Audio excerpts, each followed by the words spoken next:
Tennessee This Week from WATE's 6 on Your Side starts now.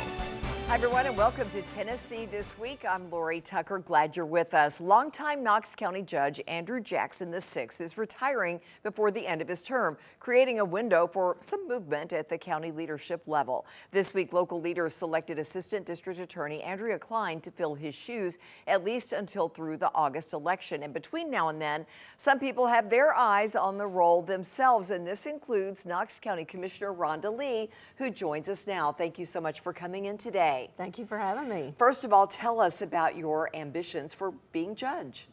Well, Lori, I am been an attorney for over 13 years, and I am primarily a defense attorney. And my role is very important per our Constitution, that everybody gets treated fairly and everybody has representation. And so what I've been doing for the last 13 years, we're going on 13 years, is representing people that are criminally accused. And that is a very hard job because sometimes they are and sometimes they're not. But it's not the court system to place judgment on anybody until they've been proven guilty of a crime. So I represent them, and a lot of my clients that I represent are indigent and they can't afford counsel.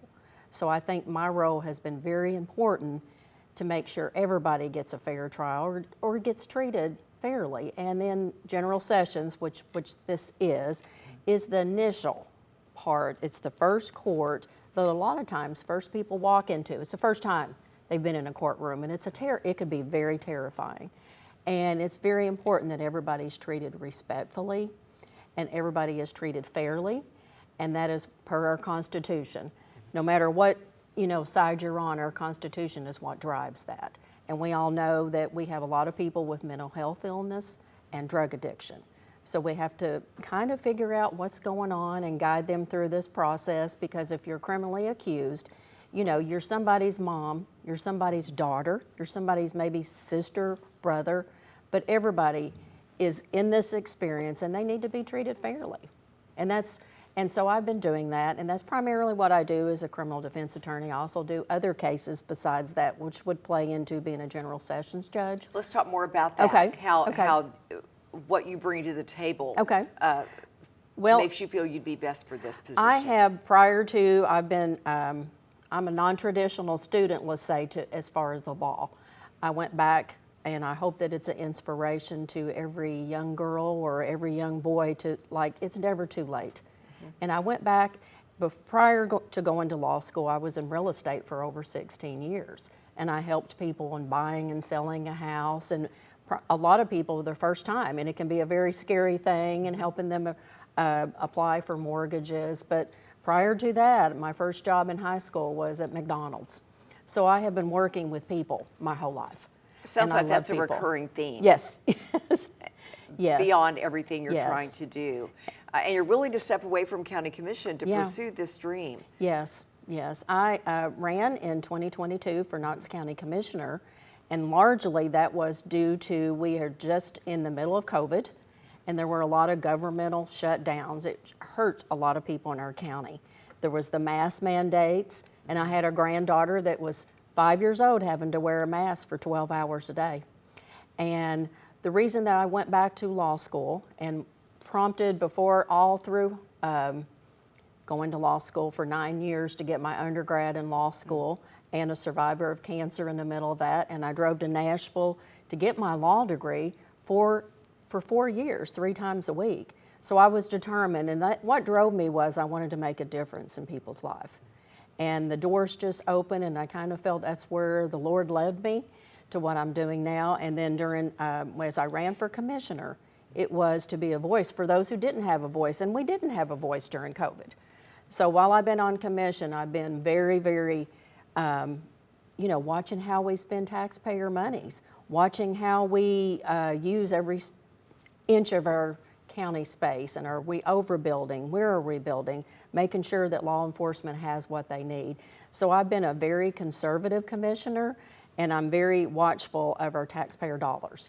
And this came open, and so then I thought, as what I'm doing, that I could make a bigger difference countywide.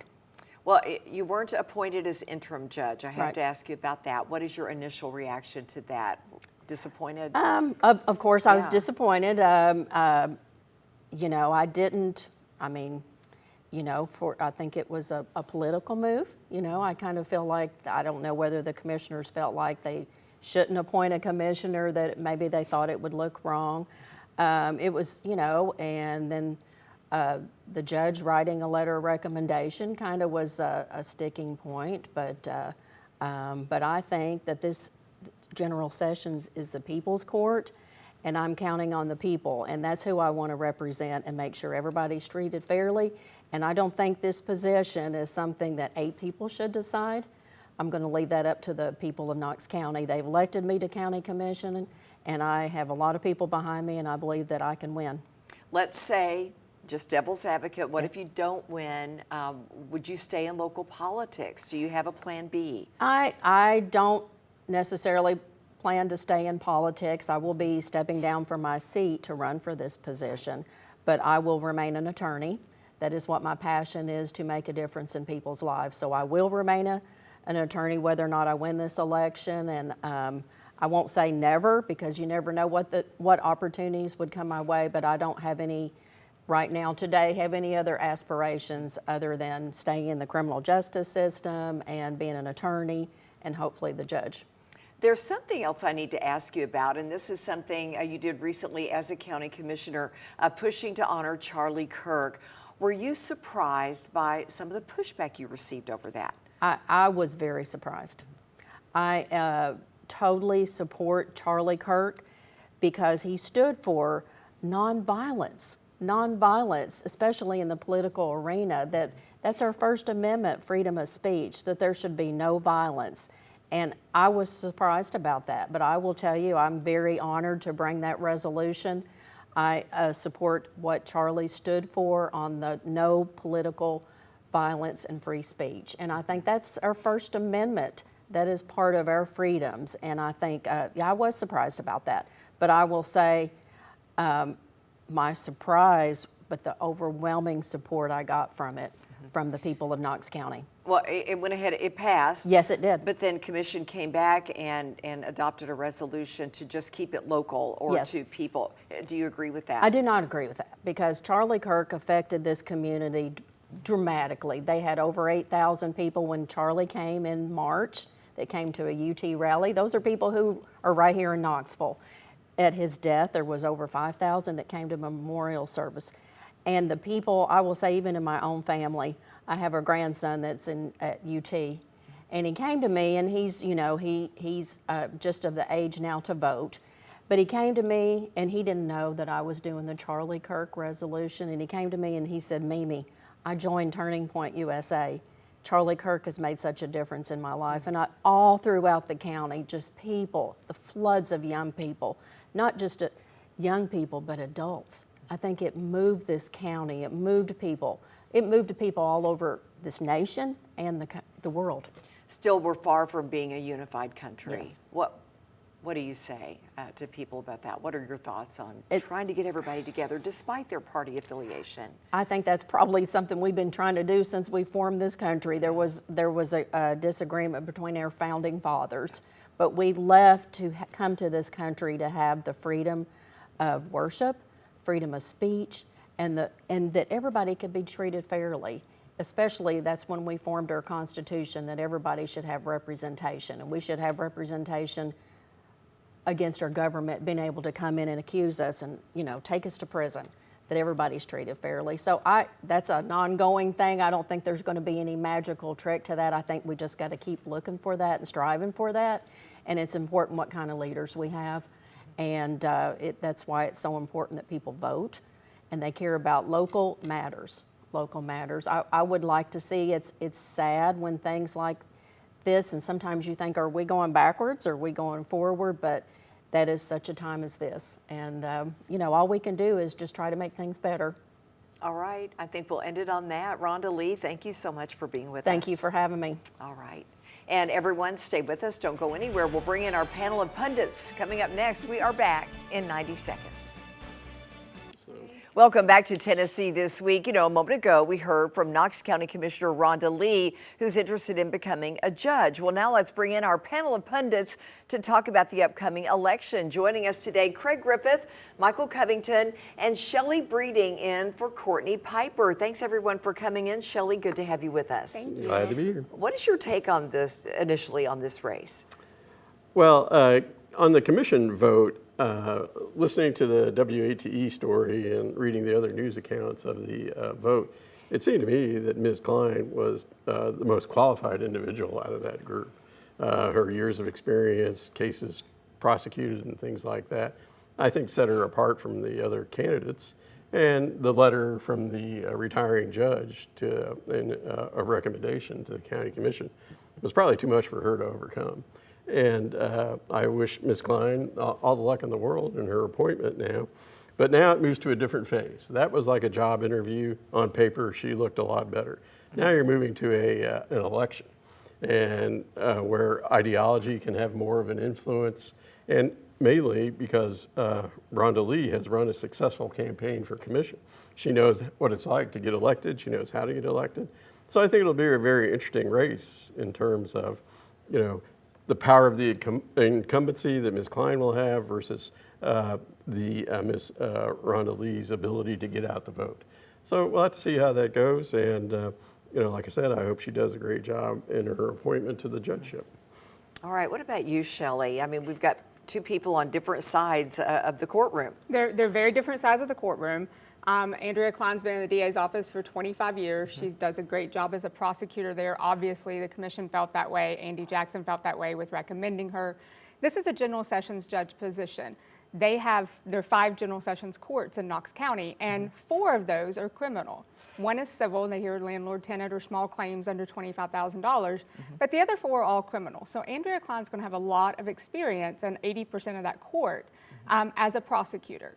Now, to me, it's going to be interesting if any other lawyers jump in, because I think the legal bar usually will be behind one candidate. In this case, I expect Andrea Klein to get a lot of support from the bar because she's been there for so long. She's very well respected. But if someone else enters the race from the, I haven't heard that Kevin Teeters, the other person who applied to the commission, is going to run an election and run a race. But if he doesn't join in and no one else joins in, I expect a lot of the bar to support Andrea Klein, and then that's going to make a difference if no one else is there and it's Rhonda Lee. But like Craig said, Rhonda Lee's got a lot of name recognition being on county commission. It's going to be an interesting race. It really will be. Sure. Michael, what's your take here? Election day is a different ball game. If you get into an elected position by appointment, election day is a different experience for you. And Attorney Klein will get that experience in May. She'll find out if she's got the traction she'll need with the electorate. Rhonda Lee does have a lot of name recognition. Here locally, she's been in the news a little bit. And Knox County has a very astute electorate. They'll figure it out. In that length of time, the electorate will figure out the best judge for Knox County. And I'm confident in that. I don't necessarily agree with that. Let me just say, coming as a lawyer in judicial races, especially judicial races, I don't think the public always understands judicial candidates' qualifications and experience. And I think name recognition for a judicial race is more important than other races, because the lawyers, the court system, most people are not down there every day. You're not dealing with Andrea Klein as a DUI prosecutor. Very few in the community are. Whereas more people know Rhonda Lee. I just don't think that they learn enough about the judicial candidates. And from the past, that has been very clear to me. It's been very clear in the past when someone runs as a Democrat versus Republican. We saw this in the election. We had a chancellor who has been on the bench for a long time, and then an unknown came in and beat him. And none of the bar really supported the unknown person, but it's so it didn't interesting matter. Because you look at someone like Andrea Klein who has a credibility. And you think of a judgeship, and people say, oh, I can see that happening. I can see her up there. Then you have Rhonda Lee, who grassroots, cancer survivor, has a story to tell and has been in the trenches. So I guess it does depend on who reaches whom and who understands, if voters really understand what this is. I guess it brings up the question of what's the best way to appoint our judges? Is electing them the best way, or is appointing them the best way? Some judges in the state of Tennessee are appointed by the governor. The appeals court, I believe, is appointed by the governor, and there's no elections there. But then they have to run for retention. So, and I'm not sure which is the best way. I'm not sure that, as both Michael and Shelley have said, there's deficits to the way of electing people. Do we get the most qualified person, but yet do we want the citizens of Knox County to have a role in what this court does? Right, and we've been talking about Andrea Klein. I want to give her a chance to be heard as well. We spoke with her on Wednesday. Here's what she had to say when asked about being appointed in this interim role. I've been very active in the community and feel like I have a good handle on the needs of Knoxvillians. My goal as a General Sessions Court judge is to listen to the parties that are in front of me and be fair and make timely decisions. All right, we're going to let her have the last word on this. We need to get to some other topics here, switching gears to talk about Tennessee SNAP benefits. Beginning next year, as we've reported, Tennesseans who are on this will not be able to use those benefits to buy things like soft drinks or some prepared foods, and that's because the U.S. Department of Agriculture approved a state waiver. Your thoughts on this? Should people on SNAP be able to buy what they want when it comes to food? Well, that's interesting, because when I went to work in a hospital system, and they still had, soft drinks machines, I raised a red flag with that. And one of the things that I was told was, well, that there's a demand for that. So, and people want to drink that. They have the right to drink that. But here we go in terms of, back in 2010, Michelle Obama, as we all remember, instituted this program to have much healthier food in school lunches. And vegetables, fruits, and things like that. And that was sorely criticized by Republicans back then. They actually even went to the extreme of, well, let's weigh the food waste coming out of the schools now to see whether it's not being eaten, the vegetables and fruit, and whether we're throwing it away. So I'm glad that we've had this change to a healthier food. And I'm not so sure that SNAP benefits like this should cover foods that are detrimental to your health. Seeing as how we have an obesity epidemic, we have a diabetes epidemic. So I think that there's logic behind it. But it's interesting how we've turned around now and found these issues that restrict your dietary choices now being approved. Michael, what do you think about this? Dietary restrictions are good. If you're using your resources, you can eat anything you like. You don't have to care for your health if you're taking care of it yourself. If the public is taking care of your health, the public should be able to say what you should be able to easily eat and purchase with assistance and what you can't. I'm wondering how it gets implemented. If you walk up to a cashier with a Snapple, when you use your card, will it automatically bounce that item from what you're trying to purchase? How does that work? Does the barcode recognize the high fructose corn syrup volume in a beverage? And I'm wondering how that will be regulated. If it is effective, it will cut down on some of the dialysis problems that exist. And it may take a while for that to really be a benefit. But if you're keeping people off of dialysis by doing this, it's worthwhile. Shelley, what about you? This is such a difficult issue because you're interfering with someone choosing what they want to put in their body. And we all make bad choices of what we eat. I wish I ate more fruits and vegetables, but on the go, it's sometimes easier to grab something that's not so healthy and to not give people who are on SNAP benefits the same choice in their day-to-day life and to decide what's best for them. I don't approve of that. I don't think we should be regulating what they choose daily. Not buying cigarettes, not buying alcohol, those things are that's one category, no problem with that. But when you're talking about how much sugar is okay, how much is not okay, this soda is okay, this soda is not, this drink is okay, this drink is not, I think we're micromanaging what people are doing with these benefits when the point of the benefit is to provide them nutrition and food, whatever they may choose for that to be. You know, affordability has also become obviously a hot button issue, and I want to talk about a new Vanderbilt poll that finds 87% of respondents called their daily cost of living either very or somewhat expensive. That's the first part of this. Let's take a look at what you guys think about this. They're also worried about overpaying for emergencies. They can't afford things like medical care, or maybe their car needs to be fixed, and also worried over retirement and education savings for their kids. So a lot of concern here. What do you have to say about what people are thinking according to this poll? Well, it's not surprising. No. One of the main factors that Donald Trump had going in his favor was the cost of living rising under the Biden administration, and he claimed to be able to bring that down on the first day, and he hasn't.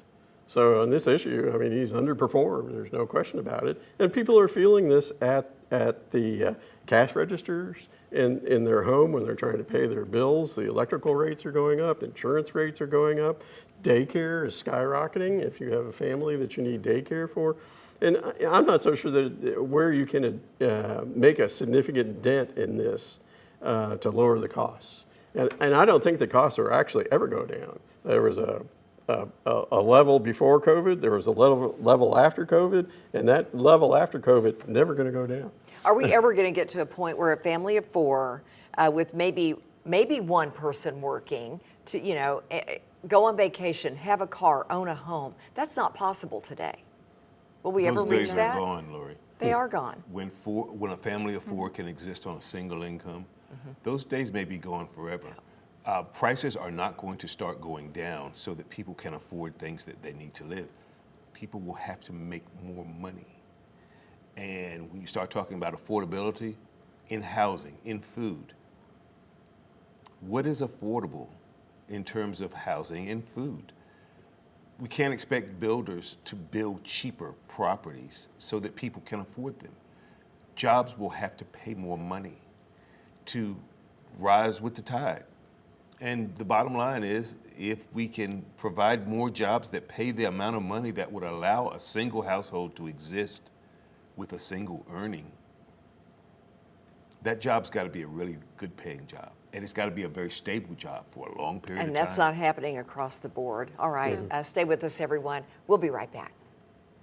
Welcome back to Tennessee This Week. The debate over school vouchers is certainly not over yet. Now, a Maryville father of a high school freshman with Down syndrome is suing the state, claiming Tennessee wanted him to waive his son's rights to enroll in the voucher program. So, okay, let's bring our panel of pundits back to weigh in on this. Shelley, let's start with you here.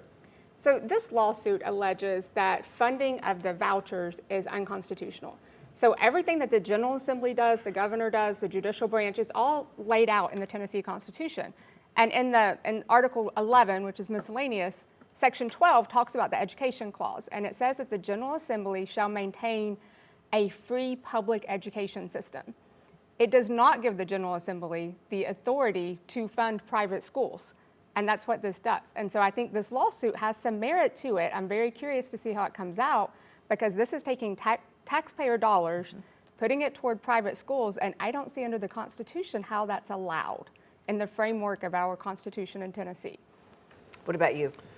Well, I'll trust Shelley's interpretation of that, being the lawyer on. But what I will say is that in this era, Governor Lee and Cameron Sexton, head of the House, are going to push for an expansion of this. And we've already been of the voucher program, and we've already been told by the Comptroller's office, Jason Mumpower's office, that the budget is going to be the tightest in Governor Lee's time in the office. So I don't see how they're going to come up with more money to expand the voucher programs, and maybe it'll be declared illegal.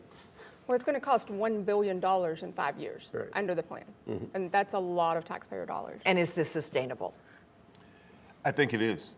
If it starts to work the way the governor intended it to, I think it will be sustainable. The voucher program, and I supported it throughout the process, the governor's trying to allow individuals to be able to make a choice with assistance. And I would imagine a lot of people are trying to get their kids out of public schools because of the strings attached to public education. If you've got to turn a classroom upside down to accommodate a single child, is it worth it? Or is the education of 30 kids compromised by a single child based on the Constitution of All right. Tennessee? Thanks everyone for being with us. Wonderful discussion today. Have a great Sunday. We'll see you back here next time. The views of guests on Tennessee This Week are their own and do not represent the views of WATE 6 on your side or Nexstar Broadcasting.